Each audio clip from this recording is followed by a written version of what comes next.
सकते हैं। तो लोग घूमते रहते हैं, किस लिए? ज्ञान हेतु, ज्ञान देने के लिए घूमते रहते। इसलिए तस्मा जीवम ग्राम्य पशुर मम मुद धिया प्रभु अंधे तमस मग्न से ज्ञान दीप उदीर जाता है। तो मैं ऐसा अनुमान करता हूं कि आप दोनों भी उन्हीं में से कोई हैं जिनका मैंने नाम रखा है। आप दोनों भी उन्हीं महान पुरुषों में से हैं जो जगत में ज्ञान प्रदान करने के लिए भ्रमण किया करते हैं। तो आप बताइए दोनों कौन हैं? और ये तो आप जो कुछ भी हो, आपकी बातों से प्रकट हो रहा है कि आप महाज्ञानी हैं, परम वैष्णव हैं।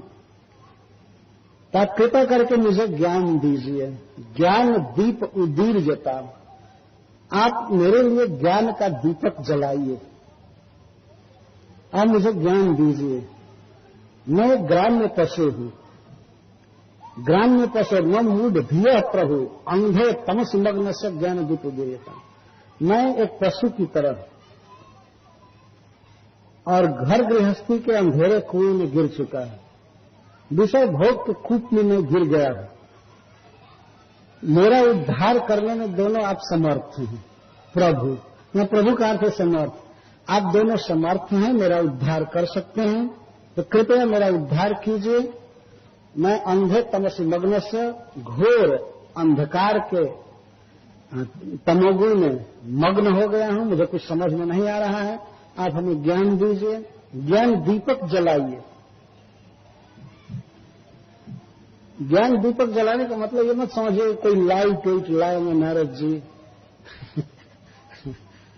जैसे ज्योति जलाते हैं कहीं किसी चीज के उद्घाटन, वैसे दीपक जला दिया बस ज्ञान हो गया। यहां ज्ञान दीप उदीर्घता का अर्थ है कि कुछ बोलिए, हमें उपदेश दीजिए, प्रवचन कीजिए जिससे हमें ज्ञान की प्राप्ति हो। ज्ञान होता है शब्दों द्वारा, तो कुछ बोलिए, उपदेश कीजिए। महाराज चित्रकेतु जैसी शुद्ध विनीत भावना यदि किसी की होती है तो उसे तत्काल ज्ञान हो जाता है। इतना बड़ा राजा तीसरे से पहले रो रहे थे, तो जब नारद जंगराज जी आए तो वे उनकी बातों को थोड़ा सुने, और सुने तो उनकी जिज्ञासा हो गई। जो आजकल का आदमी अगर इस दशा में हो, कहीं ऑफिस में हो या शोक में हो, ये हो, कोई साधु यदि जाकर के कुछ कहे कि आपको भजन करना चाहिए, हाँ ठीक है, हमारा कुछ और काम है, आप जा सकते हैं, अभी टाइम नहीं। कुछ लोग तो ऐसे मिलते हैं हम लोगों से भी, कहते अच्छा स्वामी जी जरा एक बात बताइए, और हमको टाइम नहीं है, 2 मिनट में एक प्रश्न का उत्तर दीजिए। तो इतना पाबंदी डाल देते हैं, और उत्तर पूछते हैं 2 मिनट तक वो प्रश्न ही करते रह जाते। असली में उनको अपनी बात कुछ कहनी होती, सुनने की इच्छा नहीं रहती। राजा चित्रकेतु को वास्तव में सुनने की इच्छा है। सारा समाज रो रहा था, जवानियां रो रही थी कि भले कपट से रो रहे, और भी, लेकिन और किसी से बात नहीं करने गए। ये सुनने लगे तो और लोग भी सुनने लगे। जो राजा सुनने लगे तो वहां पूरा क्लास चालू हुआ, हजारों लाखों, अरे 10 लाख तो स्त्रियां ही थी। हाँ, वही 1 करोड़ संस्कृत है। वो सब सुनने लगे। बच्चा मरा हुआ है, राजा वही लाश के पास बैठे हुए हैं और क्लास चालू हो गया। ज्ञान का जो उपदेश हुआ है ऐसे ही समय में हुआ है। कुरुक्षेत्र में ज्ञान दिया गया भगवान के द्वारा। ऐसी स्थिति थी कि अब आगे लोग मरने वाले थे वहां युद्ध में, और यहां तो मर गया है तो ज्ञान चालू किया जा रहा है। उसी दशा में व्यक्ति सुनता भी है। क्यों लोक में किसी के मरने के बाद गरुड़ पुराण सुनाया जाता है? क्या और समय नहीं सुनाया जा सकता है? लेकिन लोग सुनेंगे ही नहीं, सुना कोई कैसे सकता है? उस समय थोड़ा मन पर आघात होता है, इसलिए गरुड़ पुराण सुनते हैं। ऐसा करेंगे तो ऐसे नरक में जाना पड़ेगा, ये करना पड़ेगा, वो करना पड़ेगा। तो राजा चित्रकेतु जैसी शुद्ध भावना हो, समर्पण हो, ज्ञान होने में थोड़ी भी देर नहीं हो सकती। पहली तो इनकी विनीत भावना यह है कि ये कहते हैं कि ग्राम्य पशुर मम, और ऊपर से मूढ़ धिया कहे। इस संसार में देखा जाता है पशु को कोई ज्ञान नहीं रहता। कभी कभी पशु कुएं में गिर जाते हैं, खास करके बरसात के दिन में जब रिजेक्टेड कुआं होता है उस पर घास बढ़ जाती है, चारों तरफ से घास बढ़ करके कुएं के द्वार को घेर लेती है।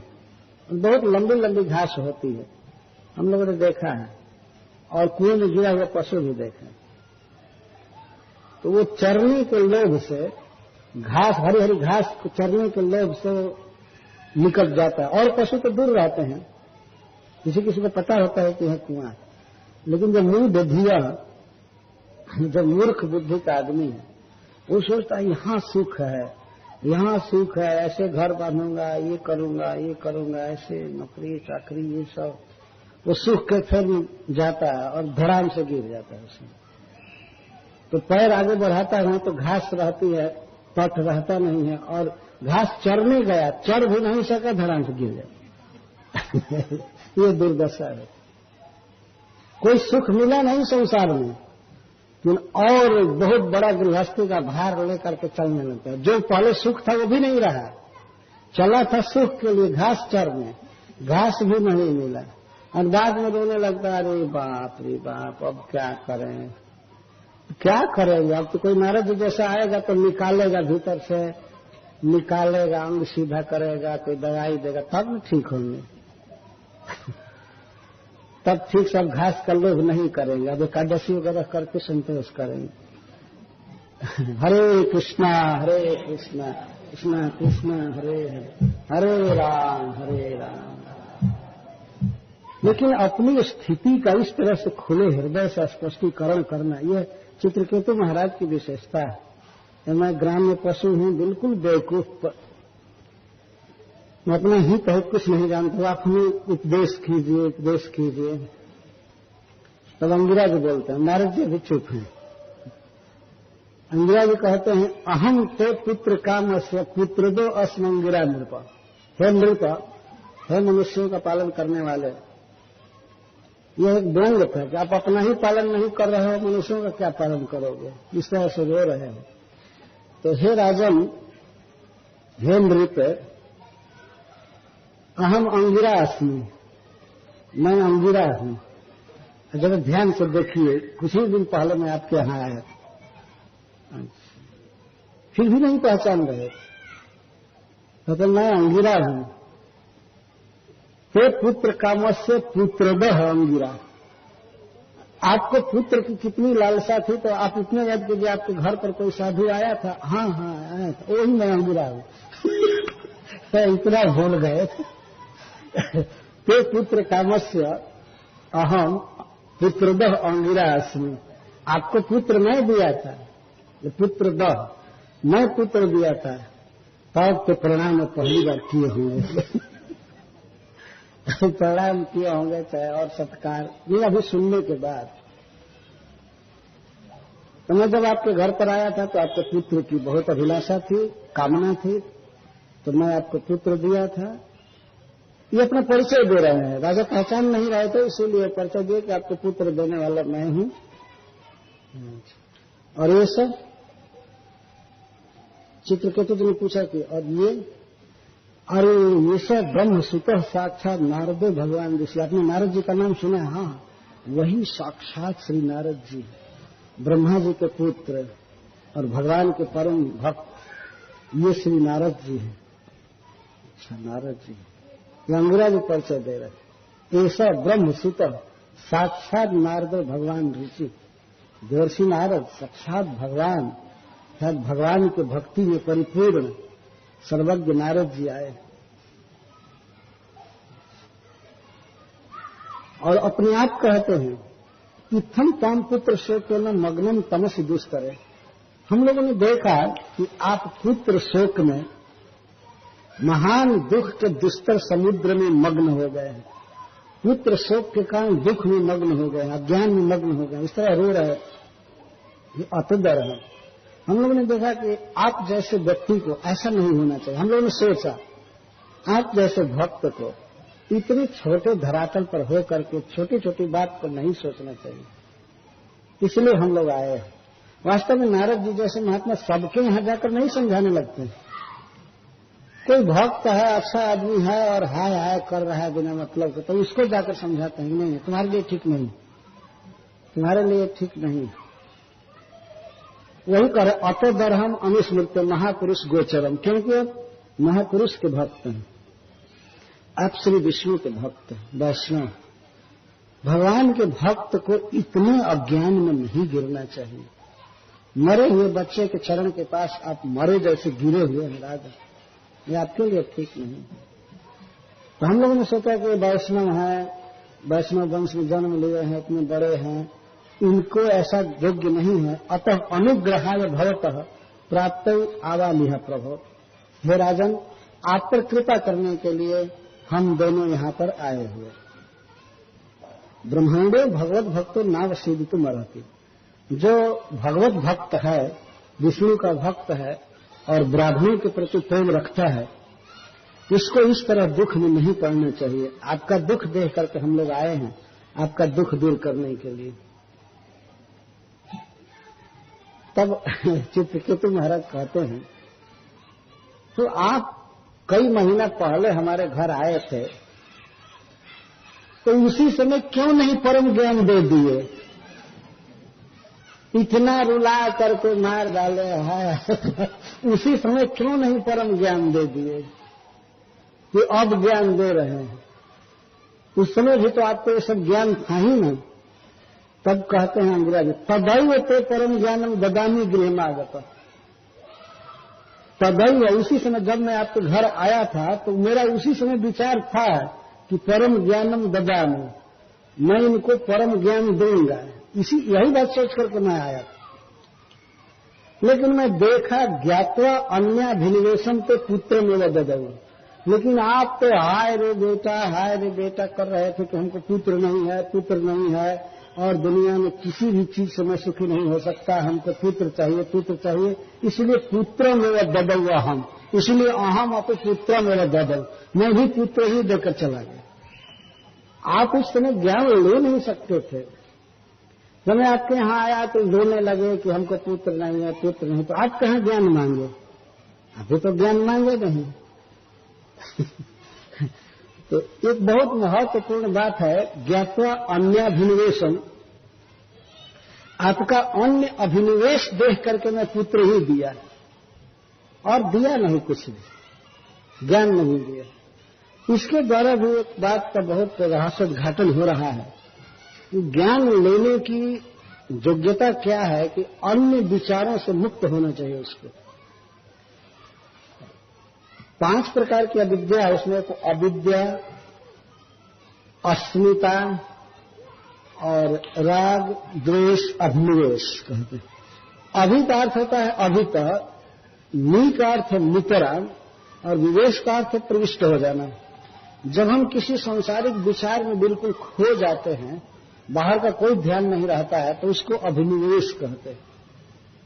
अभिनिवेश, आदमी विचारों में खोया रहता है, हमको ये चाहिए, ये करना है, वो करना है, ये पाना है, वह पाना है, इसको अभिनिवेश कहते हैं। तो इस तरह से वो चक्रवर्ती सम्राट अभिनिवेश में था।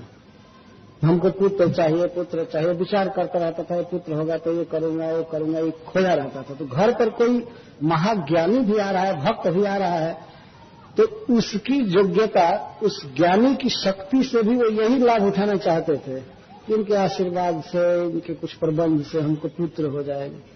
तो वो ज्ञान देने आए हैं और वो बेटा चाह रहे हैं। तो आपका अन्य अभिनिवेश देख करके, ज्ञान के अतिरिक्त अन्य अभिनिवेश देख करके, मैं भी पुत्रम एवं ददौ, मैं भी पुत्र ही दिया। वो चक्रवर्ती, ये चित्रकेतु कह सकते थे कि ठीक है पुत्र दिए, पुत्र भी दे दिए होते, ज्ञान भी दिए होते, दोनों दे दिए होते। तो नहीं, आप ज्ञान लेते ही नहीं इसलिए पुत्रम एवं कर, पुत्रम एवं ददौ अहम, मैं पुत्र ही दिया। दूसरा चीज लेने की आपको कोई शक्ति ही नहीं थी, सुनते ही नहीं। यदि ज्ञान का उपदेश करने लगते तो ये कहने लगते, हाय रे बेटा तुम नहीं होगे तो हम नरक में गिर जाएंगे, ये करेंगे। तो श्रोता की योग्यता होनी चाहिए। ज्ञान दुर्लभ नहीं है वास्तव में, लेने वाला आदमी बहुत दुर्लभ है संसार में। एक महात्मा एक बार कह रहे थे कि एक व्यक्ति ज्ञान दे रहे थे, लेकिन उनका ज्ञान दूध के रूप में था। वो विनोद कर रहे थे, उनके पास जो ज्ञान था वो दूध के रूप में था, तरल था। तो जो आता था वो बिना पात्र के आता था। तो हमको दूध चाहिए, हमको दूध चाहिए, हमको दूध चाहिए, बहुत दुर्लभ है दूध, ज्ञान दूध। तो महात्मा कहते थे भाई लो हम तो दे रहे हैं। तो कोई अपना पॉकेट फैलाता था, कोई अपना पतला झोला ले जाता था। तो कहते इसमें दे कैसे? लेने वाले को बुद्धि नहीं है कि इस झोले में दूध नहीं लेना चाहिए, और देने वाला यदि झोला में दे दे तो वो अभी तो बोका ही है ना। तो देखना चाहिए कहाँ ले रहा है, तो गिर जाएगा। तो अंग्रेज भी देखे कि ये तो दूध लेने लायक है नहीं, तो इसके झोला में पत्थर डालकर चलेगा। तो करे क्या? क्योंकि वही वो चाहता था, यही चाहता था। लेने की योग्यता चाहिए, अभिनिवेश तोड़ना पड़ेगा। संसार में किसी न किसी चीज का अभिनिवेश व्यक्ति को बना रहता है। इस अभिनिवेश से मुक्त होकर के सीधा साधा बस केवल भगवान की कथा सुननी है, भजन करना है, ज्ञान लेना है, तो क्यों नहीं ज्ञान मिलेगा? अंग्रेज जैसा समर्थ व्यक्ति भी विवश था कि उस समय ज्ञान का उपदेश नहीं कर सकता, और अब वही आकर कर रहे हैं। तो अधुना पुत्रिणाम तातो भवतैवानुभूयते। तो राजन, हाँ, महाराज चित्रकेतु ने कहा ठीक है, हे महामुने, मैं तो अज्ञानी था, आप ज्ञानामृत लेकर के मुझे पूछने आए थे। आपको दया नहीं आई जब मैं दुर्दशा में था, बुरी स्थिति में था, तो आपने और ऊपर से बेटा दे दिया। नहीं देते तब भी ठीक रहता और ऊपर से पुत्र दे दिए, ज्ञान नहीं दिए। ऐसा क्यों किया आपने? मैं तो अज्ञानी था, पुत्र पुत्र कहकर रो रहा था, तो आप ऊपर से दे दिए पुत्र। तो कहते राजन, बात यह थी कि आपको कुछ भी उपदेश नहीं करता, आप नहीं सुन सकते थे। आपको एक अनुभूति देने के लिए, एक्सपीरियंस के लिए मैंने आपको बेटा दिया था। तो अधुना, अब इस समय आपको पता चल गया ना कि पुत्र वालों को कितना कष्ट होता है। अधुना पुत्रिणाम ताप भवता एवं अनुभूयते। अब आपको तो कोई सिखाना नहीं पड़ेगा ना कि पुत्र वालों को कितना दुख होता है। भवता एवं, आप तो स्वयं ही आप अनुभव कर रहे हैं ना। हाँ, एकदम 100% अनुभव हो गया। अनुभव हो गया। तब फिर कहते हैं अंग्रेज जी, एवं दारा गृहा राय विविधैश्वर्य संपदा शब्दादयस विषया चला राज्य विभूत मही राज्यम बलम कोशो भृत्या मात्या सुहृदना। तो हे राजन, इसी एवं, जैसे पुत्र दुख दिया आपको, नहीं जन्म लिया तो तब भी दुख दे रहा था, जन्म लिया तब भी दुख दिया, मर गया तब भी दुख दिया। इसी तरह से स्त्रियां, घर, धन, विविध ऐश्वर्य, शब्द आदि विषय, राज विभूति, पृथ्वी, बल, कोष, नौकर, चाकर, सुहृद संबंध, ये सब केवल दुख देने वाले हैं। इसी से समझ लीजिए आप। जैसे पुत्र आपको दुख दिया, ऐसे सब केवल दुख देने के लिए ही ईश्वर के द्वारा बनाए गए, दुख ही देने के लिए बनाए गए। यह सत्य बात है। इस समय भले किसी को समझ में ना आवे कि ये क्या बात है, ये दुख देने वाले हैं कि सुख देने वाले हैं। अब कहा जाए कि कोई स्त्री दुख देने के लिए बनाई गई है, ये तो कोई नहीं मान सकता है इस संसार में। बल्कि व्यक्ति ये समझता है कि हमारे सुख का साधन है, घर बहारती है, खाना पकाती है, कपड़ा साफ करती है, फ्री नौकर मिल गई है। ये दुख क्या दे रही है। लेकिन यदि एकदम मूल में जाइए तो सब मिला करके केवल दुख ही देने के लिए सब बनाए गए हैं जीव को। और इसी तरह से गृह, घर, राय का अर्थ होता है धन, विविधैश्वर्य संपदा, और कोई पद, शब्द आदि विषय, सुनना, खाना, पीना, चखना, स्पर्श करना, राज्य विभूति, पृथ्वी, राज, बल, कोष, बल मतलब सेना, सोना और कोष, बैंक, भृत्या मात्या सुहृद जन सर्वेपि सूरसेने में शोक मोह भयार्तिदा। हे सूरसेन, हे सूरसेन प्रदेश के राजा, ये सर्वे अपी, इसमें से एक भी कम नहीं है दुख देने में। ये सर्वे अपी शोक मोह भयार्तिदा, ये शोक मोह भय और दुख देने वाले हैं। ये सब एक मनुष्य के जीवन में इर्द गिर्द जो ईश्वर देता है तो उसमें ये सब चीजें होती हैं। कुछ न कुछ पैसा होता है, स्त्री होती है, बच्चे होते हैं, सुहृद होते हैं, अपने सलाहकार होते हैं। मंत्री न हो लेकिन एक आध घंटा घूमने वाले मंत्री तो गली गली में मिल जाते हैं, अपने मित्र, चाहे कुछ ये करना चाहिए करना चाहिए। तो जो भी हैं ये सर्वे अपनी इन्हें शोक मोह भय आर्तिदा, शोक देने वाले, मोह देने वाले, भय देने वाले और आरती देने वाले, इन सब के कारण शोक होता है। शोक, मोह और भय। शोक होता है बीते हुए समय के लिए।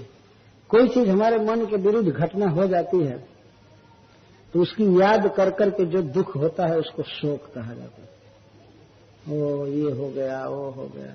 और भविष्य में कोई ऐसा न हो जाए मन के विपरीत, उसके कारण जो दुख होता है उसको भय कहते हैं। आगे ऐसा न हो जाए, अब तक तो काम धंधा ठीक से चल रहा है, हाय रे भगवान आगे कुछ ऐसा गड़बड़ न हो जाए। अभी से भय बना रहता है मन में। किसी को ट्रेन पर विदा कीजिए, भय बना रहता है कहीं ट्रेन दुर्घटना न हो जाए, तो आदमी कहता है कि जा करके रिंग कर देना, फोन कर देना, ठीक से पहुंच गया, तो भय लगा। और वर्तमान में मोह है, मोह का अर्थ मेरा है, ये मैं हूं, ये इसको मोह कहते हैं। और आर्तिदा, और शरीर में जो कष्ट होता है इसके चलते, इनके पालन पोषण चलाने में, संतुष्ट रखने में ये जो कष्ट होता है इसको आरती कहते हैं।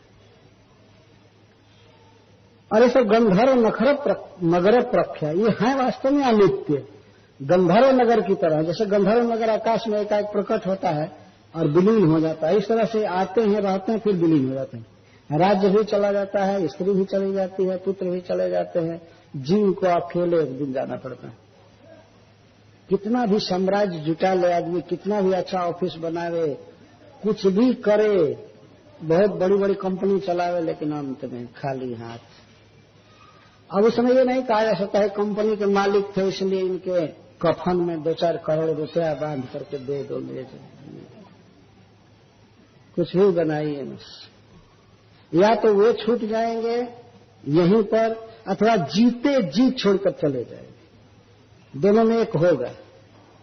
या तो आदमी धन छोड़ करके मरता है, चाहे उसके जीवन में ही धन दूसरे लोग छीन लेते हैं, चला जाता। धन का वियोग तो अवश्यम भावी है, धन तो जाएगा ही। कितने लोगों का जीवन में ही जीवित रहते हुए ही धन चला जाए, और कुछ लोगों का धन पड़ा रहता है, मरकर चले जाते हैं। तो चाहे मर कर चले जाए, चाहे जीवित ही कोई छीन ले, दोनों तो एक ही हुआ ना। तो कुछ कहेंगे कि नहीं मरने के बाद छूटे तो कुछ खाएंगे पिएंगे, लेकिन कुछ लोग तो धन गड़ा हुआ छोड़कर चले जाते हैं, बैंकों में ही छोड़कर चले जाते हैं। तो पहले से ही कोई अगर छीन लेता तो क्या अंतर है इसमें बताइए। आगे वैसे भी नहीं भोगे और वैसे भी नहीं भोगे, दोनों तो एक ही है। धन का वियोग अवश्य होगा, स्त्री आदि का भी वियोग होगा, ये होता ही है। कोई जरूरी नहीं है कि दोनों एक ही दिन मरेंगे, एक ही हॉस्पिटल में, एक ही मिनट पर, एक ही बेड पर, नहीं, अलग अलग जाना ही है। तो कुछ काल तक तो वियोग सहना ही पड़ता है, चाहे पत्नी पहले जाए चाहे पति पहले जाए, वियोग तो निश्चित है। और बच्चे लड़के आदि तो शुरू से ही दुख के कारण होते हैं, तो सेवा करते नहीं है ठीक से। और राज्य आदि भी हमेशा चिंता बनी रहती है, ऐसे संभालना है, ये करना है, इस सेना को ऐसे रखना है, इसको संतुष्ट रखो, इसको करो, ये करो, वो भी दुख देने के लिए ही होता है। इसीलिए राजा लोग राजपाट छोड़ करके चले जाते थे वन में और भगवान का भजन करते थे। हरे कृष्णा कृष्णा कृष्णा हरे हरे, हरे राम राम राम। तभी तो बहुत बहुत उपदेश बाकी है। ये स्वप्न माया मनोरथा, ये पुत्र, स्त्री, धन, वैभव ये कैसे हैं? स्वप्न के समान अनित्य हैं, माया की तरह मिथ्या हैं और मनोरथ की तरह मन में केवल सुखद प्रतीत होते हैं। स्वप्न में जैसे हम लोग बहुत सी चीजें देखते हैं, कोई ये देखता है कि मैं इतना धन कमा लिया हूं, कोई ये देखता है कि मैं बहुत बड़े पद पर हो गया हूं, कोई कुछ देखता है, कोई कुछ देखता है, कोई यह भी देखता होगा जिसका विवाह नहीं हुआ है, वो देखता होगा कि मेरा विवाह हो गया है सपने में। लेकिन जगने के बाद सब खत्म हो जाता। तो जैसे सपना अस्थायी नहीं है, अनित्य है और झूठा है, इस तरह से परिवार आदि वास्तव में सब झूठा है। ये राजक, इसको समझो, इस स्वप्न की तरह है और माया की तरह है। यह माया का अर्थ है इंद्रजाल, जादू। जादूगर दिखाता है कई चीजें, कई सामान, पैसा भी, सोना भी, कई तरह के, लेकिन एक कॉइन का भी उपयोग किसी चीज को खरीदने में नहीं हो सकता। हमने देखा है कितना जादूगर पैसा बना देता है। 5-5 किलो चांदी का सिक्का बना देता, लेकिन ऐसा नहीं कि उसमें से वो एक को भी लेकर के बाजार में जाकर कुछ काम आएगा। यदि ऐसा समर्थ था तो गली गली में भीख क्यों मांग कर चल जाता। ऐसे जादूगर है तो जादू से पैसा बना बना करके कितना खरीद सकता है, कुछ काम में नहीं आता, देखने के लिए केवल होता है। इसी तरह से किसी मनुष्य के जीवन में परिवार, स्त्री, पुत्र देखने के लिए हैं, इनसे कभी सुख नहीं मिलेगा, दुख मिलेगा जरूर। शोक मोह भयार्तिदा, शोक मोह भय आरती मिलेगी, लेकिन सुख नहीं मिल सकता। कोई देखने के लिए है, जैसे जादू का पैसा देखने भर के लिए होता है और मनोरथ है। मन में चिंतन भर करते रहते हैं, फिर चिंतन हट जाता है तो वही हट जाते हैं। इस तरह जैसे मन में मनोरथ उठते हैं और नष्ट हो जाते हैं, जादू का धन देखने में लगता है, नष्ट हो जाता है, सपना में दृश्य आता है, नष्ट हो जाता है, वैसे ही ये सभी नष्ट हो जाते। कहते दिखते कैसे हैं? अगर ऐसे है तो दिखते कैसे? दृश्य माना दिनार्थ है न दृश्यन्ते मनोभाव। ये बिना तात्विक स्थिति के ही दिखते हैं, लेकिन वास्तव में है मनोभाव, मन में उठे हुए हैं। मन में ऐसी भावना होती है कि सुखद है, ये है, वो है। तो फिर प्रश्न उठता है कि इन कर्मों के कारण स्वर्ग मिलता है, ये मिलता है, कैसे लिखा गया है? हाँ, तो कर्म भी तो मन से होता है ना। मन में मानते हैं कि यह कर्म करेंगे, ऐसा करेंगे तो ये प्राप्त होगा, ये करेंगे। मन जिस बात को पसंद करता है उस कर्म को करते हैं। तो अंत में ये मन पर ही केवल असर है कि हमारे लिए जरूरी है, हमारे लिए सुखद है, हमारे लिए ये चाहिए, वो चाहिए। लेकिन यह केवल दुख के लिए बनाया गया है। और भगवान ने ये ममता की तो बात छोड़ दीजिए। अयम ही देहिनो देहो द्रव्य ज्ञान क्रिया, देहिनो विविध क्लेश संतापक कृत उदाहरण। ये पुत्र, पत्नी, स्वजन, राज्य, धन, कोष, घर, ये तो दुख के लिए बनाए ही गए।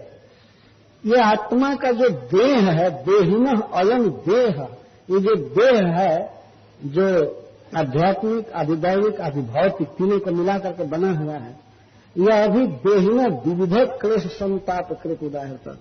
ये आत्मा को अनेक प्रकार का क्लेश और संताप देने के लिए बनाया गया है। ये देह भी ममता वाली वस्तुएं तो दुख देंगी ही, ये अहंतास्पद देह भी केवल दुख देने के लिए बनाया गया है। ईश्वर की व्यवस्था है ये दुख देने के लिए। ये देह भी दुख देता है। विविध क्लेश, विविध संताप कृत उदाहरता। उदाहरता का अर्थ ऐसा कहा गया है, मैं नहीं कह रहा हूं। अंग्रेजी कहते हैं मैं नहीं कह रहा हूं, सारे शास्त्र कहते हैं कि आत्मा को दुख देने के लिए देह दिया गया है। और देह के संबंधी वस्तुएं और लोग सब दुख देने के लिए होते हैं। इसलिए स्वस्थ मन से आत्मा के स्वरूप पर विचार करो कि मैं कौन हूं, और देह, आत्मा के अतिरिक्त देह आदि में और संबंधियों में विश्रंभन त्यज, विश्वास छोड़ो। ये विश्वास छोड़ दो कि इन सबसे सुख मिलेगा, शांत हो जाओ और भगवान का भजन करो। तो बेचारा शांत नहीं हो रहा था, ज्ञान तो हो गया, लेकिन तब नारद जी कहते सुनो, एक मंत्रोपनिषद बता रहा हूं, इस मंत्र को जब तुम जपोगे तब अंगिरा जी की बातों को तुम खूब अच्छा से समझ जाओगे, मन शांत हो जाएगा। यह विधि है जो शास्त्रों की विधि है, वही वास्तव में श्रील प्रभुपाद जी ने स्थापित किया। कहीं भी कुछ करना हो तो सबसे पहले मंत्र जपना चाहिए। हरे कृष्ण कृष्ण कृष्ण हरे हरे, हरे राम राम। एतम मंत्रोपनिषदम प्रतीक्षा प्रयतो मम। मैं आपको एक उपनिषद का मंत्र दे रहा हूं। इसको आप अगर 7 दिन जपेंगे तो आपको संकर्षण भगवान का दर्शन होगा, केवल 7 दिन जपने से। वास्तव में भगवान के नाम में बहुत शक्ति है। यदि इसे ठीक ढंग से प्रेम से जपा जाए तो इसके प्रभाव का तत्काल अनुभव होता है। और कितना भी ज्ञान दिया जाए, जब तक मंत्र जप नहीं करेंगे तो वह ज्ञान अस्थिर नहीं होगा। ये कह रहे हैं कि अंगिरा जी समझा रहे थे तो नारद जी बीच में कहते हैं। देखिए, इसके बाद अंगिरा वाचक के बाद सीधा नारद वाचक। नारद जी ने रोका अंगिरा जी को, लगता है, और रोक करके उन्होंने कहा, अंगिरा जी चुप हो गए थे। शायद वे नारद जी को इशारा किया होंगे कि आप कुछ समझाइए, मैं कितना कहूं। तब उन्होंने कहा कि ये उपनिषद का मंत्र है, इसको आप जपिए। वास्तव में महामंत्र ही है। या भाव देखेंगे तो महामंत्र जैसा ही है।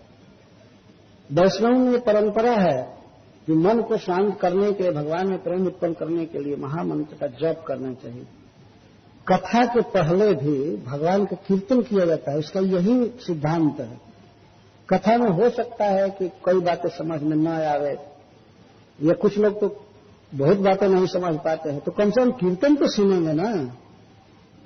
और लास्ट में भी कीर्तन गाया जाता है। ये मंत्र जप बहुत जरूरी है। तो नारद जी ने कहा कि उपनिषद का मंत्र मैं बता रहा हूं, इसको आप जब जपेंगे तब अंग्रेजी की बातों को आप पचा सकेंगे ठीक से। भगवान का नाम जपने से ही मन तत्वों को पकड़ पाता है। और करें जन धारयन सप्तरात्रान दृष्टा संकर्षण प्रभु।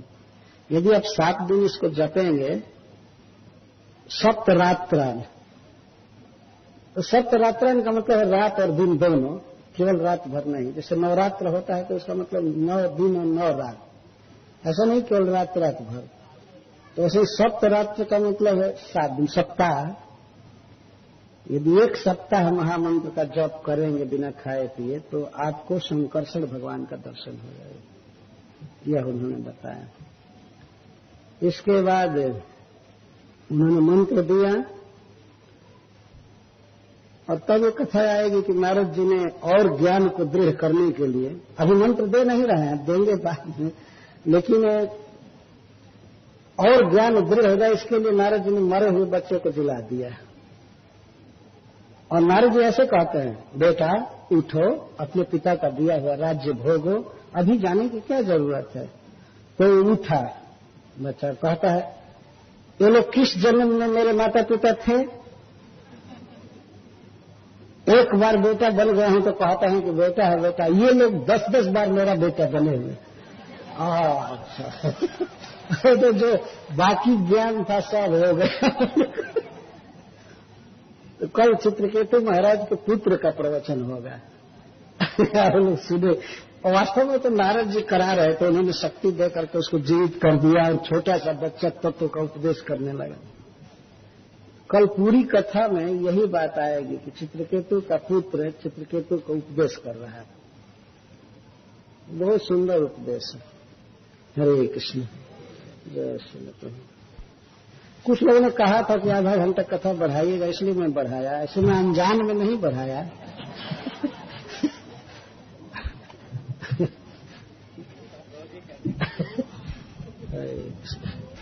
ओम नमो भगवते वासुदेवाय।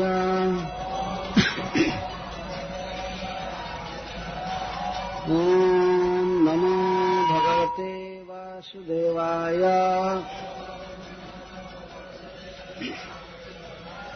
ओम नमो भगवते वासुदेवाय।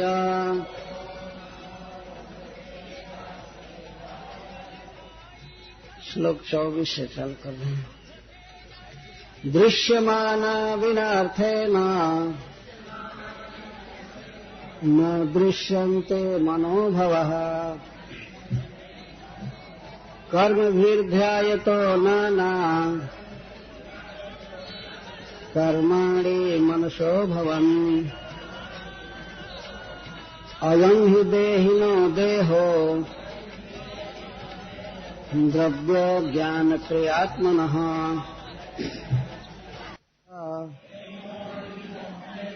संतापकृदुदाहृतः तस्मात् स्वस्थेन मनसा विमृश्य गतिमात्मनः द्वैते ध्रुवार्थविश्रम्भाम् त्यजोपशममाविश नारद उवाच एतामन्त्रोपनिषदाम् प्रतीक्षा प्रयतो मम यां धारयन् सप्तरात्रान् द्रष्टा संकर्षणं प्रभुम् जत्पादमूलमुपसृत्य नरेन्द्रपूर्वे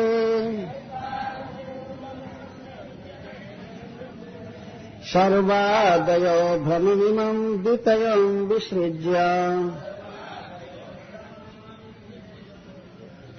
सद्यस्तदीयमतुलानधिकं महत्त्वम्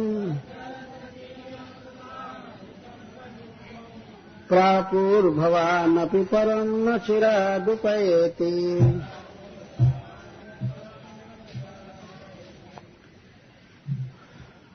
श्री नारद जी और अंगिराज महाराज चित्रकेतु को उपदेश कर रहे हैं। तो इस श्लोक में वे कह रहे हैं इस प्राकृतिक जगत में बिना वास्तविक सत्ता के वस्तुएं दिखाई पड़ती हैं, कभी कभी नहीं भी दिखाई पड़ती हैं। दृश्यमान बिना अर्थ में न दृश्यन्ते मनोभव। कभी कभी कोई वस्तुएं सत्ता में आते जैसे दिखती हैं कि यह वास्तव में वस्तु है, परंतु बिना अर्थे में, बिना तात्विक सत्ता के, स्थिति के, वास्तविकता के ही वस्तुएं दिखाई देती हैं, क्योंकि सब मनोभवा, मन में उत्पन्न हुई हैं। थोड़ा कम करो। मनोभवा, मनोमात्र विजृंभिता। वस्तुएं हैं संसार में, भगवान की सृष्टि है, तो भगवान की माया द्वारा वस्तुएं हैं, परंतु इन वस्तुओं के विषय में जीवों का जो दृष्टिकोण है वो भिन्न भिन्न है, मनोभव है वास्तव में। जैसे कोई किसी को अपना संबंधी मानता है, या किसी को प्रिय मानता है, किसी वस्तु को अपने लिए बहुत उपयोगी मानता है और किसी को अपना शत्रु मानता है, किसी वस्तु को अपने लिए बिल्कुल हानिकारक मानता है, तो देखा जाता है कि ये सब मन में भावनाएं उत्पन्न होती हैं और उसके अनुसार व्यक्ति प्रभावित होता रहता है। तो कभी कभी मन में बिना वास्तविक सत्ता के ही दृश्यमाना दिखाई पड़ते हैं। जैसे इसके पहले कहा गया था कि वास्तव में पंच महाभूत ही एक आकार में हो जाते हैं और आत्मा उसमें बैठ जाता है, तो उसको देह कहना चालू करते हैं। परंतु वास्तविकता ये है कि जो हम लोग इस संसार में संबंध मानते हैं या किसी वस्तु की उपादेयता या हेयता मान लेते हैं, यह सब मनोमात्र है। मन में ऐसा मान लिए।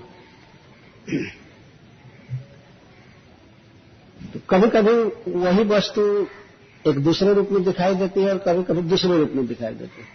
इस संसार में देखा जाता है कि किसी व्यक्ति से किसी का प्रेम है, दृष्टि भिन्न है, तो कुछ देर तक, कुछ काल के लिए वह व्यक्ति उसे बहुत प्रिय लगता है, लेकिन यह भी देखा गया है कि कुछ ही वर्षों के बाद या कुछ ही दिनों के बाद वह व्यक्ति सबसे बड़े शत्रु के रूप में दिखाई देने लगता है। तो दृश्य माना, पहले वो दूसरे रूप में दिखाई दे रहा था, इसके बाद और भिन्न रूप में दिखाई देने लगा। तो वास्तव में मन ने ऐसा मान लिया था, वास्तविक सत्ता नहीं है कि कोई यहाँ प्रिय है या द्वेषी है। मनुष्यों का मन अनेक प्रकार का ध्यान करता रहता है, चिंतन करता रहता है। ध्यान के अनुसार, चिंतन के अनुसार फिर उसकी इंद्रियों में कर्म की प्रेरणा आती है उन भोगों को इकट्ठा करने के लिए। तो इसलिए जो कर्म करता है और उससे सुख दुख मिलता है या स्वर्ग नरक आदि जो मिल रहा है वह भी मन के कारण ही हो रहा है। और यहां तक तो ममता की वस्तुओं का वर्णन किए। अब कहते हैं कि यह जो सुख दुख है जीव को, इन सब का कारण अपना यह देह है। और ममतास्पद वस्तुएं दुख देती हैं, इसमें क्या संदेह है। अहंतास्पद यह शरीर भी सबके दुख का कारण है। देहिनः अयम देह, देही का, आत्मा का जो यह देह है, यह 3 तरह से बना है, 3 प्रकार, द्रव्य, ज्ञान और क्रिया। द्रव्य, ज्ञान और क्रिया। द्रव्य का अर्थ है 5 महाभूत। नख से लेकर सिख तक इस शरीर में 5 पदार्थ हैं, भूमि, जल, अग्नि, वायु और आकाश। तो इसको तो द्रव्य कहते हैं। और ज्ञान, ज्ञान का अर्थ है ज्ञानेन्द्रियां, और कर्म का अर्थ है, क्रिया का अर्थ है कर्मेंद्रियां। ज्ञानेन्द्रियां, कर्मेंद्रियां। इस शरीर में जड़ पदार्थ हैं 5, और इसके साथ है, इसमें कुछ चेतना है और कुछ क्रिया है। तो द्रव्य, ज्ञान, क्रियात्मक यह शरीर 3 वस्तुओं का संघात है। 5 द्रव्य हैं जिन्हें 5 महाभूत कहते हैं, और कुछ अनुभव करने के लिए इस शरीर में इंद्रियां हैं जिन्हें ज्ञानेन्द्रिय कहते हैं, और कुछ क्रियाएं जीव करता रहता है, खाना पीना, चलना बोलना, देखना सूंघना। देखना तो ज्ञानेन्द्रिय में आ जाएगा, कि हाथ से काम करना, पैर से चलना, वाणी से बोलना, और फिर उत्सर्ग, मलमूत्र आदि त्यागना, ये सब कर्म है, क्रियाएं। तो द्रव्य, ज्ञान और क्रियात्मक यह देह है। इसको शास्त्र और सभी साधु ये कहते हैं कि यह देहिनः, देहधारी जीव को विविध क्लेश संताप कृत, प्राणी को विविध क्लेश देने के लिए यह देह दिया जाता है। क्योंकि देही जो है, आत्मा जो है, वह चिन्मय है, दिव्य है, तो उसको तो कोई प्राकृतिक पदार्थ टच कर ही नहीं सकता है, ऐसे उसको दुख नहीं दिया जा सकता है, वह बिल्कुल परे है।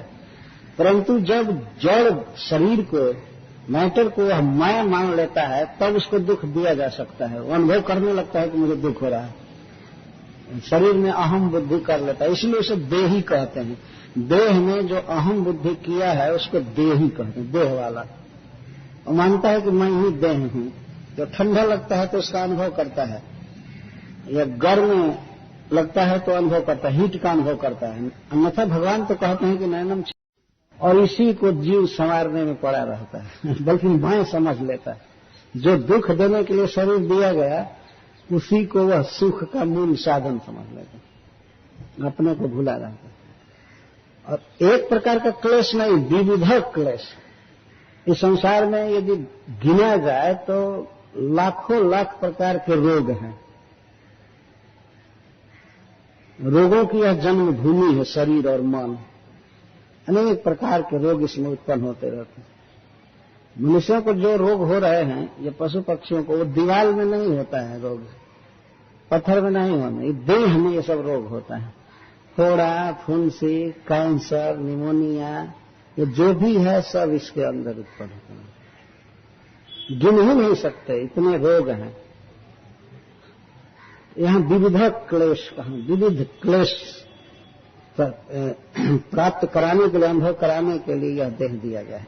इसलिए तस्मा स्वस्थेन मनसा विमृश्य गतिमात्मनः द्वैते ध्रुवार्थ विश्रम्भम त्यज उपशमम आवेश। इसलिए है महाराज, आप स्वस्थ मन से आत्मा के स्वरूप पर विचार कीजिए। आत्मनः गतिम विमृश्य। किसी भी व्यक्ति को बिल्कुल निश्चिंत मन से विचार करना चाहिए कि आत्मा है क्या और किस तरह आत्मा विविध कर्मों का फल भोगता है, विविध शरीर में जाता है, एक शरीर छोड़ना पड़ता है, दूसरे शरीर में जाना पड़ता है, और जन्म और मृत्यु के बीच में बुढ़ापा और रोग, इन दो को बहुत सहना पड़ता है। तो आत्मा का स्वरूप, आत्मा कहाँ जाएगा, कहाँ रहेगा, इस समय किस तरह से विषयों को भोग रहा है, ये सब समझने का प्रयास कीजिए। तस्मात् स्वस्थेन मन से, अव्यग्र मन से, निश्चिंत मन से, एकाग्र मन से विचार कीजिए आत्मा के स्वरूप पर। और आत्मा के अतिरिक्त जो पदार्थ हैं, देह आदि, भोग आदि, इनमें ध्रुवार्थ विश्रम्भम त्यज, त्याग दीजिए कि यह शरीर ध्रुव है और इस शरीर से भोगे जाने वाला सुख ही वास्तव में जीवन का सुख है। इस विश्रम्भ को, इस धारणा को, विश्वास को त्याग दीजिए। ये ठीक नहीं है। मन में जो बात बसी हुई है कि संसार सत्य है, मैं नित्य हूं और ये भोग मेरे लिए आवश्यक हैं, इस भावना को, इस विश्रम्भ को, विश्वास को त्याग दीजिए और उपशमम आविश, आप उपशम में आविष्ट हो जाइए। उपशमम का अर्थ होता है शांति, अर्थात भगवान निष्ठा, भगवान में मन लगाइए, भगवान के रूप गुण लीला आदि में मन को लगाइए, शांत कीजिए, संसार की आस्था त्याग दीजिए। इस तरह से श्री नारद जी और अंगिरा जी ने उपदेश किया। ये अंगिरा जी बोल रहे थे, सॉरी, अंगिरा जी उपदेश कर रहे, और ऐसे दोनों भाई बोल रहे थे। तो इसके बाद नारद जी ने स्पेशल कहा, नारद उवाच एतम मंत्रोपनिषदम प्रतीक्षा प्रयतो मम यान धारयन सप्तरात्रान दृष्टा संकर्षणम प्रभु। यह एक मैं आपको मंत्र बता रहा हूं। नारद जी ने देखा कि अंगिरा जी के द्वारा जो कुछ भी उपदेश हुआ उसमें राजा का मन पूरा पूरा प्रवेश नहीं कर रहा था, कुछ चिंतित थे। तब नारद जी ने यह कहा कि बिना भगवत कृपा के, बिना भगवत प्रसाद के मन तत्व को नहीं पकड़ पाता है। अतः भगवत कृपा प्राप्त करने के लिए भगवान के गुणों का कीर्तन कीजिए। यह उपनिषद में मंत्र दिया हुआ है, इस मंत्र को मैं आपको दे रहा हूं। मंत्र जैसे ये महामंत्र है, ऐसे उपनिषदों में बहुत मंत्र हैं। सबसे पहले व्यक्ति को भगवान के नामों का कीर्तन करना चाहिए, जप करना चाहिए, तब वो किसी सत्य बात को समझ पाएगा, नहीं तो समझना कठिन है। जैसे कभी कभी भक्त लोग कहा करते हैं कि संसार में बहुत सी कथाएं होती हैं और सुनने के लिए संख्या भी बहुत अधिक जुटती है, पर यह नियम है कि जहां भगवान के नाम का कीर्तन खूब किया जाएगा तो वहीं पर तत्वज्ञान ठहर सकता है। श्री नारद जी कह रहे हैं कि आपका मन तब भगवान में लगेगा जब इस मंत्र की आप आवृत्ति करेंगे।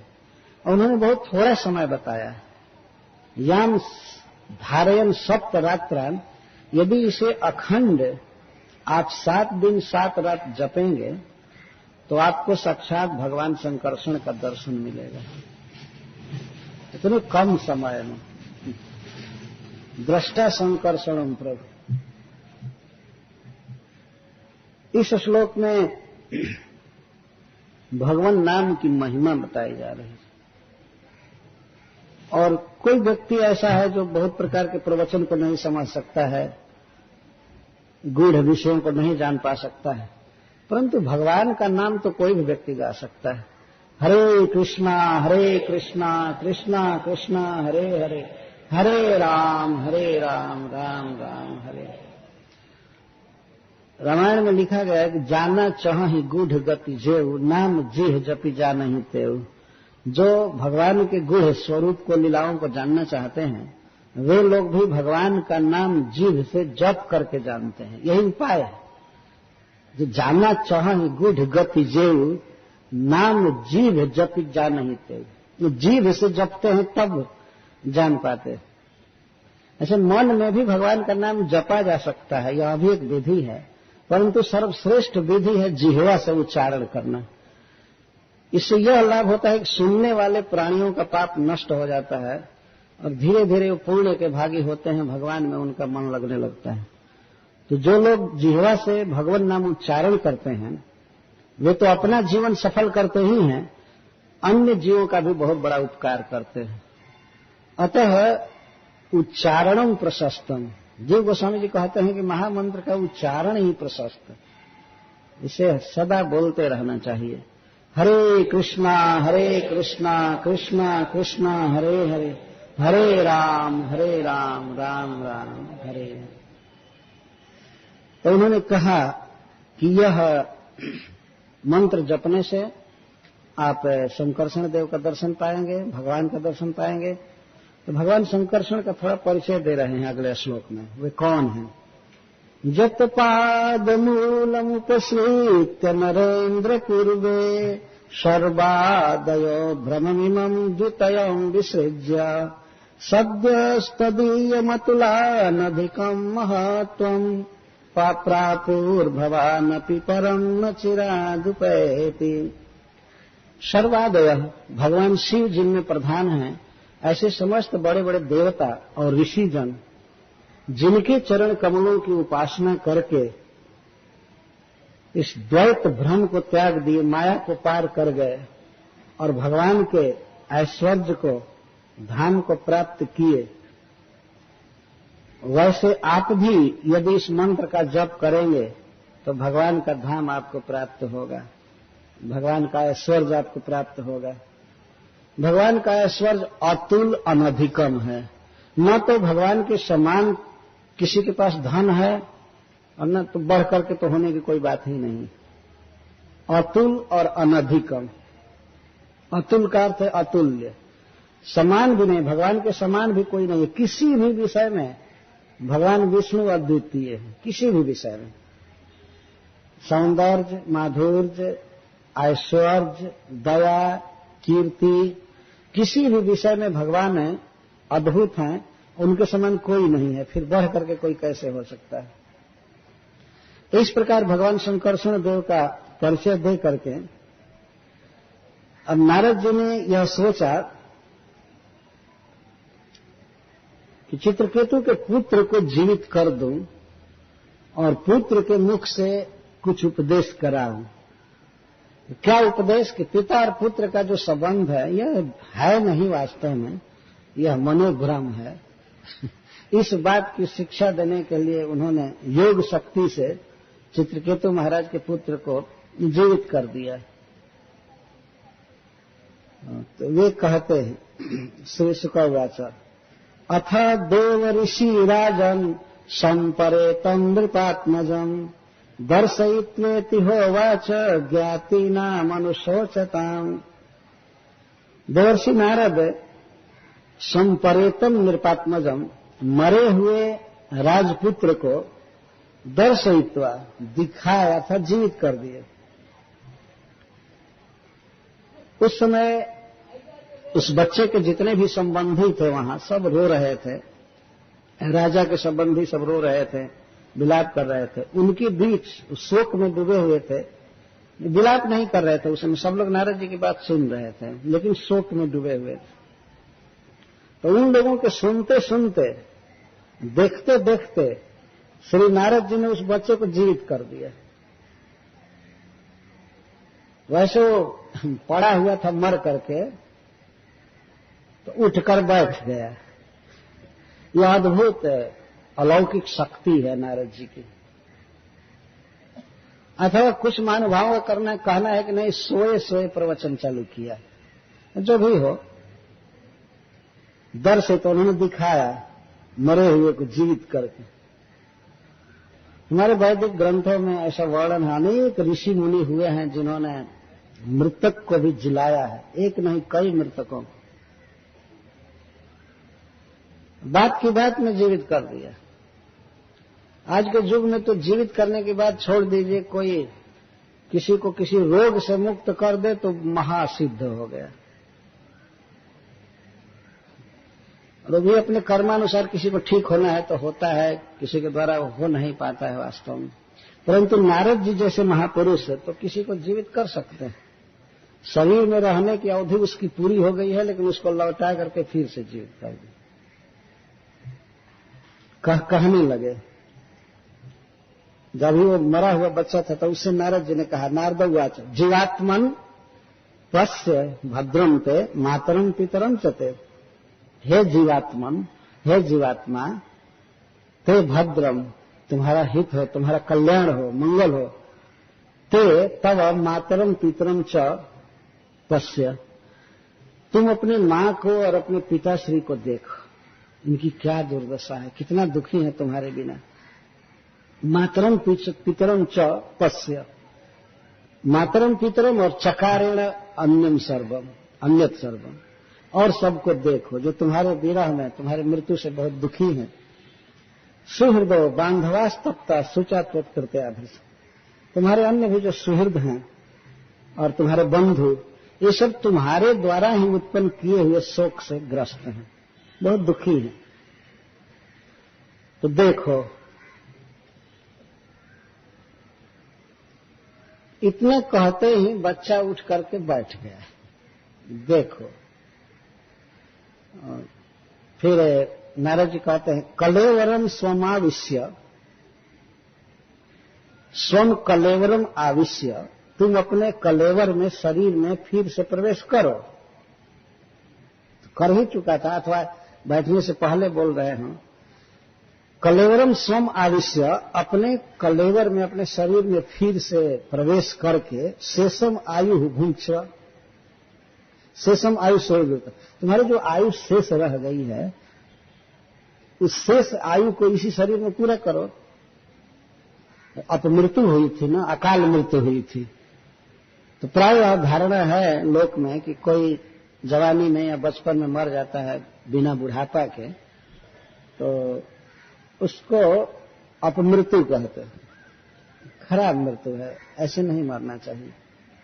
शरीर बूढ़ा हो जाए इसके बाद निकल जाना चाहिए शरीर से, वो ठीक है। लेकिन जवानी में और बचपन में कोई मनुष्य शरीर में खास करके रह करके विदा हो गया, तो मनुष्य शरीर में कोई अच्छा कर्म किया नहीं, भगवान का भजन नहीं किया, दान नहीं किया, यज्ञ नहीं किया, तप नहीं किया बेचारा, तो उसका जीवन व्यर्थ माना जाता है। इसको अकाल मृत्यु कहते हैं। अकाल मृत्यु बहुत खराब माना जाता है। लेकिन वास्तविक बात देखी जाए तो अकाल मृत्यु कोई चीज नहीं है। काल मतलब, काल का मतलब बुढ़ापा थोड़े होता है। काल मृत्यु और अकाल मृत्यु, काल मृत्यु का मतलब है समय से मरना। जैसे कोई फसल लगाया गया, पहले फसल दिया, इसके बाद सूखने लगा, गिरने लगा, तो काट लेना चाहिए। जैसे चावल का पौधा, तो उसको माना जाएगा कि सकाल मृत्यु। लेकिन बचपन में न फूल आया न फल आया, कुछ नहीं, काट दिया गया, तो उसको कहा जाएगा अकाल मृत्यु। तो नारद जी कहते हैं कि तुम अपनी शेष आयु को इस शरीर में पूरा करो और पितृभोगान, पितृप्रतन भोगान भुंक्ष्व, और इसके बाद अपने पिता के द्वारा दिए हुए भोग को भोगो। तुम तो कोई गरीब के पुत्र हो नहीं, तुम तो एक बहुत बड़े राजा के बेटा हो। तो इस शरीर में रहोगे तो राजकीय भोग मिलेगा भोगने के लिए। और कहीं इस शरीर को छोड़ करके पशु पक्षी में चले जाओगे या निर्धन मनुष्य के यह पुत्र बनोगे, तब तो कुछ मिलेगा नहीं तुमको। तो अपने धनी पिता के द्वारा दिए हुए भोगों को भोगो, इसी शरीर में रहो। अधितिष्ठन निर्पासन, और जब तुम्हारे पिताजी राज्य छोड़ देंगे, वन में चले जाएंगे या उनकी मृत्यु हो जाएगी, तो निर्पासनम अधितिष्ठा, फिर राजगद्दी पर बैठो। क्यों मरकर जा रहे हो? नारद जी ने इस प्रकार कहा है, सब सुख दिखाया कि राजा के पुत्र हो तो राजा के द्वारा, पिता के द्वारा दिए हुए भोगों को भोगो, राज्यासन पर बाद में बैठो, अपने सुहृदों के साथ शेष आयु इसी शरीर में पूरा करो। इतना सुनते ही बच्चा जीवित हो गया, बैठ गया, और जीव उवाच, बोला, जीव उवाच। इस पर एक प्रश्न किया गया, जीव उवाच का क्या मतलब है? कहा जाता है कि राजकुमार उवाच, शिशु उवाच, जीव उवाच। इस पर मतभेद है टीकाकारों में। कुछ लोग कहते हैं कि यहाँ जीव शब्द से उस बच्चे का ही बोध होता है। बच्चा उस शरीर में जीवित हो गया, अथवा मरे मरे ही वो बोला, जीव बोला, प्रेत शरीर में भूत बन करके। कहने का आशय यह है। तो जैसे भी हो, या तो वो बैठा उठ करके या सोए सोए बोलने लगा। इसलिए सुबह सुखदेव गोस्वामी जी सारा झंझट मिटाने के लिए जीव कह रहे हैं। जीव बोला, जीव उवाच, जीव बोला। कस्मिन् जन्मन्यमी मह्यम पितरो मातरो भवन कर्म भ्राम्यमाणस्य देवतिर्यं निर्योनिषो। अमी ये लोग कस्मिन् जन्मनि मह्यम पितरो मातरो अभवन, किस जन्म में ये मेरे माता पिता बने हैं। तो बच्चा अद्भुत प्रश्न कर रहा है। तो नारद जी ने कहा कि तुम अपने पिता के द्वारा दिए हुए भोगों को भोगो, और तुमको पुत्र मान करके ये लोग रो रहे हैं, बिलख रहे हैं, ठीक नहीं है, इसी शरीर में आ जाओ। तो बच्चा कहता है, जीव कहता है, ये लोग किस जन्म में मेरे माता पिता हुए। मैं तो बहुत जन्म लिया हूं, केवल इसी शरीर में तो मैं ना रहा, इस शरीर में तो मैं केवल 2-4 महीना रहा, या 1-2 साल रहा, जो भी रहा। अभी तो स्तन पीता था, तो कितने साल भर से छोटा ही होगा ना, 5-6 महीने का होगा, जो भी हो। तो इस शरीर में तो मैं बहुत कम दिन रहा, इसके पहले बहुत बहुत शरीर लिया, हमारे बहुत बहुत माता पिता हुए। तो उन शरीरों में ये दोनों कब मेरे माता पिता हुए हैं, ये प्रश्न करता। 6-7 महीने के लिए बस बेटा बेटा करने लगे, और कई बार शरीर लिया हो, ग्रहण किया हो, उसमें किस शरीर के माता पिता रहे, इनसे पूछिए तो। वो दोनों बेचारे रो रहे थे, लेकिन अब तो सुनने लगे। अब तो सारा समाज हक्का बक्का हो गया होगा कि मरा हुआ बेटा जी करके प्रवचन कर रहा है। सब लोग शांत हो गए, सुनने लगे। और प्रवचन में सबसे पहले यही प्रश्न करता है। ये विचारने की बात है। कोई व्यक्ति यदि यह अभिमान करता है कि मैं अमुक का बाप हूं, पिता हूं, तो ये भी सोचना चाहिए तुम्हें कि किस किस जन्म में इसका पिता रहा है। इस जन्म के अलावा और भी समय में कभी पिता बना था क्या है? यह शोध का विषय है, लेकिन पता लगेगा कि नहीं था वास्तव में, या कुछ पता नहीं है। कर्म भीर भ्रममाण से देव त्रियं निर्जोनि से, मैं तो अपने कर्मों के अनुसार भ्रमण कर रहा हूं। मनुष्य योनि में, कभी कभी पशु पक्षी में, कभी देव योनि में, कभी देवता भी बना हूं, कभी पशु पक्षी में गया हूं, कभी मनुष्य भी बना हूं। बहुत बहुत बहुवचन का प्रयोग कर रहे हैं। देव त्रियं निर्योनिषु, देव का अर्थ तो समझते ही हैं, और त्रियं का अर्थ होता है तिरछा खड़ा होने वाले पशु। मैं पशु योनि में भी गया हूं, और मनुष्य योनि, देव योनि, इन सब में मैं बार बार जन्म लिया हूं, गया हूं। तो किस जन्म में ये हमारे माता पिता हुए हैं?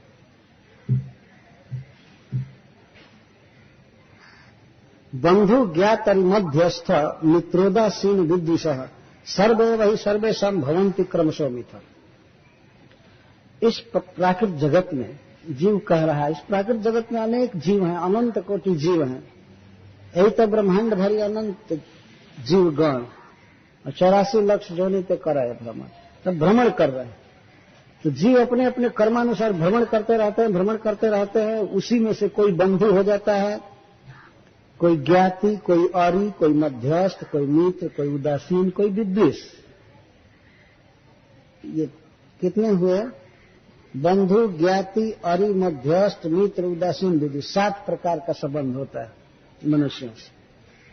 तो जीव घूम रहा है कर्म से, उसी में कोई किसी का बंधु बन गया, कोई ज्ञाति, कोई शत्रु, कोई मध्यस्थ, कोई मित्र, कोई उदासीन, और कोई द्वेष। घूमते रहते हैं और बदलता रहता है।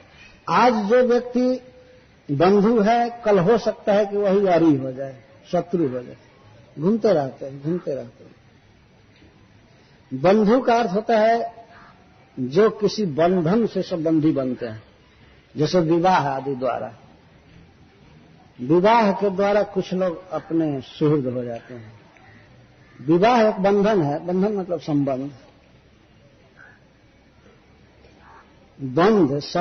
संबंध जिसमें सम्यक बंधन लगे उसको संबंध कहते, बंधन लगता है। इस संसार में प्राय ऐसे लोग हैं कि किसी का किसी से पहले से परिचय नहीं है, लेकिन अपने बच्चे का, अपने लड़के का विवाह करते हैं किसी की कन्या के साथ, या अपनी कन्या का विवाह करते हैं किसी के साथ, तो एक संबंध जुड़ जाता है। तो ऐसे लोगों को बंधु कहते हैं, विवाह आदि के द्वारा जिनके साथ संबंध होता है। और ज्ञाति का अर्थ होता है गोत्र या सपिंड, जो जिनके साथ शारीरिक संबंध होता है उनको ज्ञाति कहते हैं। जो सेम पूर्वजों से उत्पन्न हुए हैं उनको ज्ञाति कहते हैं। और अरि का अर्थ होता है घातक, जो स्वाभाविक ही शत्रु होते हैं, नुकसान पहुंचाना चाहते हैं। और मध्यस्थ का अर्थ होता है न तो वे शत्रु हैं और न तो मित्र हैं। मध्यस्थ का यह अर्थ होता है कभी कभी शत्रु का भी काम करते हैं और कभी कभी मित्र का भी काम करते हैं, उनको मध्यस्थ कहते हैं। और जो शत्रु मित्र, किसी से भी शत्रु या मित्र होने से उनको कोई मतलब नहीं है, तो उनको उदासीन कहते हैं। उदासीन और मध्यस्थ में अंतर, एक मध्य में है, कभी इधर हो गया कभी इधर हो गया, मध्यस्थ हो गया, ऐसा संभावना रहती है। और उदासीन, जो उत आसीन, ये संसार की धारा से ऊपर बैठा हुआ है। उत आसीन, ऊपर बैठा है, मतलब कोई नहीं, न द्वेष न कुछ भी, न प्रेम। और मित्र का अर्थ होता है रक्षक या हेल्पर, जो हेल्प करता है। स्वाभाविक कुछ ऐसे मनुष्य होते हैं जो स्वाभाविक प्रेम करते हैं, सहायता करते हैं, हित चाहते हैं, तो उनको मित्र कहते हैं। और विद्वेषः का अर्थ विशेष द्वेष करने वाले, वे शत्रु नहीं होते हैं। ध्यान रखना चाहिए, औरी में और द्वेषी में क्या अंतर है। औरी का अर्थ होता है स्वाभाविक घातक, स्वाभाविक नुकसान करने वाला। और विद्वेषी का अर्थ होता है किसी व्यवहार के चलते, पैसा के चलते, घर के चलते, बंटवारा आदि में द्वेष हो जाता है। वो अपना भाई भी द्वेषी हो जाता है, अपना मित्र भी कभी कभी द्वेषी हो जाता है। कुछ कोई चीज बांटने में, धन आदि के लिए झगड़ा हो जाता है। जैसे कौरव पांडव वास्तव में ज्ञाति थे, एक ही परिवार के थे, लेकिन राज्य के बंटवारा में द्वेष हो गया। दुर्योधन ज्यादा के सब हड़प लिया, वो सुई के नोक भर भी जमीन नहीं देना चाहता था पांडवों को। इस तरह से द्वेष छिड़ गया। तो द्वेष किसी कारण से होता है, और शत्रु जो होता है कारण नहीं, स्वाभाविक नुकसान करने वाला। तो इस प्रकार से सारा मनुष्य समाज ऐसे वर्गों में बंटा हुआ है। लेकिन ये सब जो संबंध है, सर्व एवं ही सर्वेषां भवन्ति क्रमशोमिता, सबके साथ और सबका ऐसा संबंध होता रहता है। आज जो मित्र है वह कल बंधु हो सकता है, ज्ञाति हो सकता है, मध्यस्थ हो सकता है, उदासीन, द्वेषी, सब कुछ हो सकता है। ये बदलता रहता है। हम लोग विश्व के इतिहास में पढ़ते हैं, ये तो बहुत बड़ी बड़ी बातें हैं, आजकल भी देखा जाता है कि एक देश कभी किसी का मित्र रहा तो वही देश घोर शत्रु बन गया। ऐसा देखा है। कुछ ऐसे लोग जो माने जाते थे कि वे हमारे बहुत सहायक हैं किसी किसी के, और बाद में पता चलता है उस राष्ट्र को कि अरे वो तो बहुत बदमाश है, उसको मारो, ये करो, ऐसे करो।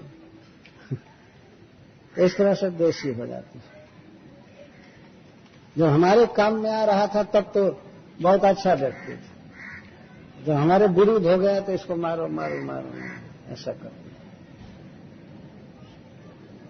ये संसार में सब जगह है बात है। कोई बंधु ज्ञाति हो सकता है, ज्ञाति बंधु हो सकता है, या आरी हो सकता है, मध्यस्थ हो सकता है। सब बदलते रहते हैं। आज जो हमारा खास व्यक्ति हो सकता है हमारे शत्रु के घर में जन्म ले, शत्रु के घर में जन्म लेने वाला व्यक्ति हो सकता है कि हमारा संबंधी हो जाए। ये तो होते ही रहते हैं। इसलिए जीवात्मा कह रहा है कि सर्व एवं ही सर्वेषां भवन्ति क्रमशः मिता। सभी लोग सभी के सब कुछ हो जाते हैं क्रमशः, कर्मानुसार, समय समय पर। जब होना ही है, इसके कहने का अर्थ यह है कि इस जन्म में मैं आपका पुत्र हूं, हो सकता है पिछले जन्म में चाहे अगले जन्म में मैं ही आपका बाप बनूं, कोई ठीक नहीं है। उसके कहने का आशय यही है। तो इसके लिए क्या रोना धोना है, मेरा पुत्र मेरा पुत्र मेरा पुत्र। ये संबंध की अनित्यता है वास्तव, कोई ठीक नहीं है। कब क्या संबंध रहेगा संसार में, कब कहाँ जन्म होगा, किस परिवार में जन्म होगा, उस परिवार में जन्म लेने के बाद हमारे साथ क्या संबंध उसका होगा, या वो अभी दोनों व्यक्ति शरीर छोड़ करके चले गए कोई दूसरे परिवार, तीसरे पशु पक्षी आदि में। कोई न तो शरीर नियत है और न तो संबंध नियत है। नियत का अर्थ एक रूपता, कोई ठीक नहीं, संबंध बदल जाता है, शरीर बदल जाता है, सब कुछ। ये शोक नहीं करना चाहिए, आत्मा की गति पर विचार करना चाहिए।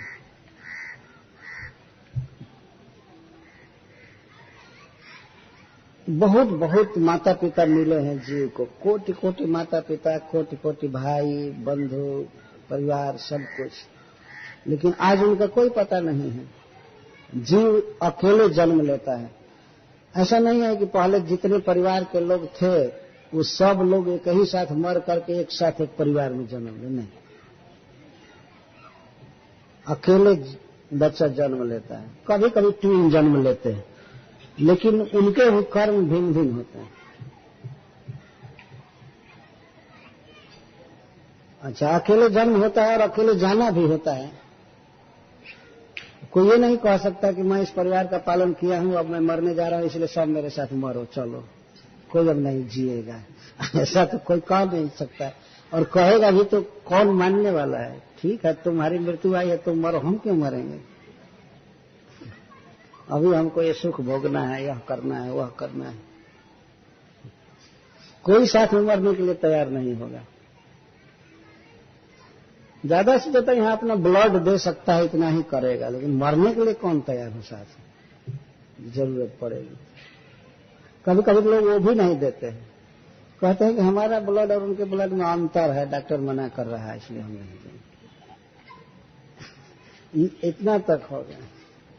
अरे ब्लड देने की तो बात दूर रहे, कुछ लोग अपने माता पिता को पानी तक नहीं देते हैं, है ना? देखते हैं उसी बच्चे को माता पिता कितना प्यार से पाले पोसे, सब कुछ किए। ले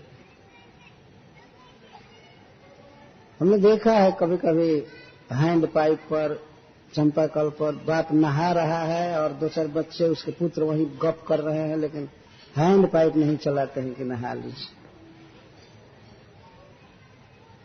और कुछ दिन के बाद जब पिताजी बहुत वृद्ध हो जाते हैं तो वे लोग मन ही मन भगवान से मनाने लगते हैं कि अब तो इनको ले जाते तो अच्छा होता, इनको बड़ा कष्ट हो रहा है। अरे ये कहो कि तुम्हारा घर गंदा हो रहा है, लेकिन ऐसे सुंदर शब्दों में कहते हैं हमारे पिताजी को बड़ा कष्ट हो रहा है, इसे तो अच्छा होता कि राम जी सुन लेते इनको पार कर देते। संबंध और भाव दोनों अनित्य हैं वास्तव में।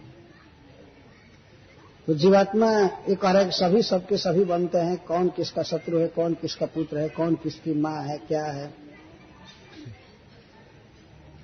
यथा वस्तूनि पर्यानि हेमा देनी ततस्ततः पर्यटन्ति नरेश एवं जीव जोनिषु कर्तृषु।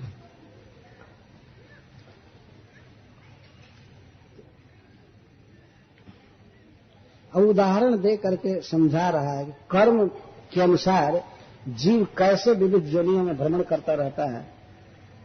एक दृष्टांत द्वारा समझा रहा है। जैसे पर्यादिनी हेमादिनी, पर्यानि हेमादिनी, जिस वस्तु से कोई चीज क्रय किया जाए, खरीदा जाए, उसको पण्य कहते हैं। तो पूर्व जमाने में हमारे देश में और भी जगह सोने के सिक्के चलते, इसको पण्य कहते हैं। आपण शब्द का अर्थ आपने सुना होगा, बाजार होता है। पर्ण का अर्थ है क्रय करने की क्षमता जिसमें है। या आज के युग में जो क्वाइंस हैं, नोट है, तो नोट तो गल जाता है, इसीलिए यह उदाहरण देना ठीक नहीं आत्मा के साथ। लेकिन सोने का मुहर है तो क्वाइंस है, तो एक बक्सा से दूसरे बक्से में, एक दुकान से तीसरे में, चौथे में, इस तरह पैसा घूमता रहता है। हेमादिनी इतस्ततः, स्वर्ण या चांदी आदि ये सब वस्तुएं इतस्ततः पर्यटन्ति, ये घूमते रहते हैं। आज कोई पैसा किसी के पास आ गया अपने पास, तो कहता है मेरा पैसा है, मेरा पैसा है। और वही कोई चीज खरीद लेता है तो जिसके दुकान में वो पैसा जाता है तो कहता है मेरा है, मेरा है, मेरा है। और फिर वो जा करके किस दूसरे जगह खरीद लेगा कोई चीज, तो वो कहेगा मेरा है, मेरा है, मेरा है। एक पैसा कितना दिन भर में घूमता होगा ये घूमता ही रहता है चारों तरफ। यह संबंध जो है नित्य है। आत्मा इस तरह से विविध शरीरों में घूमता रहता है। जिस परिवार में गया, देह में गया, तो कुछ लोग कहना चालू करते हैं मेरा है, मेरा है, मेरा है, बाजा बजाओ, ढोलक सजाओ, बर्थडे मनाओ, कहता है ना, ये करो, ये करो, ये करो। तब तक मर कर दूसरे देह में गया तो वहां वाले फिर ढोलक बजाना चालू, और वहां से मर कर दूसरे जगह गया तो फिर इस तरह से। लेकिन जैसे सोना चांदी के सिक्के, कोई भी कॉइन से नोट घूमते रहते हैं, घूमते रहते, उस तरह से जीव तो घूम रहा है कर्मानुसार। श्रील प्रभुपाद जी यहाँ बहुत प्रसन्न है इस प्रसंग से कि आत्मा की उपमा सोना से दी गई। कहीं घूमता रहता है, घूमता रहता है पैसा, सोने का या चांदी का भी घूमने के लिए ही बनाया गया है। कुछ लोग पहले जमीन में गाड़ कर बहुत देर तक रखते थे, तो लंबी आयु मान लीजिए, बहुत काल तक फिर जन्म नहीं हुआ। लेकिन बाद में कोई न कोई सरकार उखाड़ करके ले गया, क्या हुआ ऐसे। एक बार हमने सुना था कि मान सिंह ने जो रत्न इकट्ठा किया था अकबर के समय में, अकबर ने कहा था कि आप जीतिए राजाओं को, शासन मैं करूंगा। तो मान सिंह ने कहा कि दिग्विजय में जो पैसा मिलेगा वो मैं रखूंगा। तो अकबर ने कहा ठीक है, आप रखिएगा। तो वो सब जयपुर में वो गाड़ कर रख दिए थे, ये कोष में जैसे तैसे। जैसा हमने सुना था कि श्रीमती इंदिरा गांधी जी के समय में वो सब निकाल करके राष्ट्रीय कोष में जमा किया गया। तो वो तो अचल था, आत्मा की तरह अमर्त है, बहुत देर तक वहां रह गया, लेकिन इसके बाद गया राष्ट्र कोष में। इस तरह से जीव विविध परिवार में, विविध शरीर में, विविध देश में, विविध काल में घूमता रहता है, घूमता रहता है इतस्ततः, यहां वहां। और यह भी देखा जाता है कि जिसके पास वो पैसा गया वही कहता है मेरा है, मेरा है, मेरा है।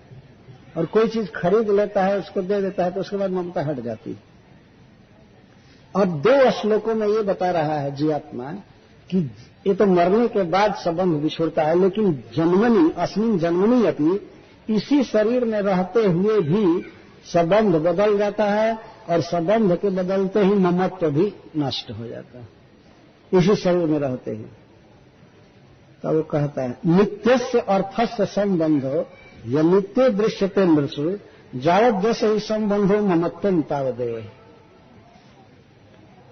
अर्थ नित्य रहता है, लेकिन उसके साथ जो संबंध है जीव का वो अनित्य रहता है। अर्थ से तात्पर्य है भूमि या पैसा, पैसा को अर्थ कहते भी हैं।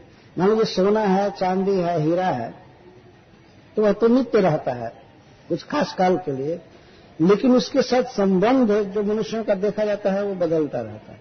आज वह सोना किसी के पास है तो कल किसी का हो जाएगा, परसों किसी का हो जाएगा। कुछ लोग सोने के विषय में प्रतीक्षा करते हैं कब महंगा हो रहा है, तो वे ममता नहीं रखते हैं, सोने को बेच देते हैं यदि महंगा हो तो। उसके बदले दूसरी वस्तु ले लेते हैं, घर खरीद लें या कार खरीद लें, जो कुछ भी हो वो ले लेते हैं। तो सोने की ममता हट जाती है, उसके साथ संबंध हट जाता है। और सोना यदि चला जाए किसी के पास और उसकी चोरी हो जाए, तो जो बेच दिया है उसको कोई कष्ट नहीं होगा। लेकिन जब तक संबंध रहता है, अपने पास रहता है, और उस समय अगर चोरी चला जाए तो बहुत चला गया। तो संबंध अनित्य है, और जब तक संबंध है तभी तक ममता है। तो जब संबंध ही नित्य नहीं है तो ममता बेकार है। संबंध बदलते हुए देखा जाता है। कोई वस्तु बेच दी जाती है, जैसे पशु आदि। मनुष्य अपने घर में पशु रखता है, गांव में आप लोगों ने देखा होगा, लेकिन अपने बैल को, अपने गाय को, भैंस को मान लीजिए बेच दिया,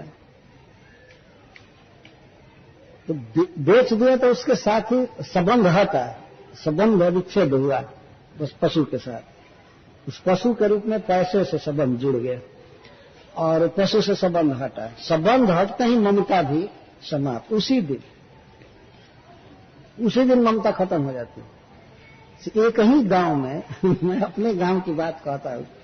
एक बार मैं देखा, एक बैल बेचा एक व्यक्ति ने, बैल बेचा, और गांव की ही बात थी। गांव का एक आदमी दूसरे परिवार को बैल बेच दिया। तो बैल का बेचारे का स्वभाव था, इस घर में रहा था, इसीलिए हल से खुलने के बाद, खेत से आने के बाद उस घर में आ गया जिस घर में पहले था। तो मैंने अपने कान से इस बात को सुना और आंख से देखा। एक स्त्री कहती है, ये कौना के बैल है रे? वो कहती, किसका बैल है? मारो मारो मारो। वो बैल उसी घर में कई साल से रहा है, कई साल से उसी में भूसा खाया है, रहा है, वास किया है। लेकिन जब बेच दिया गया, कल बेचा गया था, आज वो आ गया, खाने लगा तो कहते, किसका बैल है रे? मारो मारो मारो। तो संबंध इस तरह से अनिश्चित है, और संबंध अनिश्चित है। संबंध जो ही टूटता है तो ही ममता भी समाप्त हो गई। इसलिए संबंध और ममत्व दोनों अनियत हैं, अनस्थिर हैं वास्तव में। अतः विवेकी पुरुष को चाहिए कि इस प्रकार के क्षणिक संबंधों में दुख और सुख का अनुभव न करे। तो कोई किस वस्तु को बेच दिया, मान लीजिए कोई अपने घर से किसी पशु को बेच दिया है, तो पशु खा रहा है ठीक से या नहीं खा रहा है, उसको क्या चिंता है? या वो पशु एक दिन के बाद मर भी जाए तो जो पशु बेच दिया है उसको कोई दुख नहीं होगा, शायद ऐसा हो सकता है। लेकिन उसके पास जो पैसा आया है उस पशु के बदले, और पैसा यदि कहीं चोरी चला जाए या जल जाए तो बहुत दुख। और उसके पहले यदि बैल को कोई बुखार आवे, दुख आवे, मर जाए तो उसमें दुख। लेकिन बेच दिया तो पैसे में ममता आ जाती है, पैसे से कोई चीज खरीद लिया तो उसमें ममता आ जाती है, क्योंकि संबंध बदल जाता है, संबंध दूसरा हो जाता है।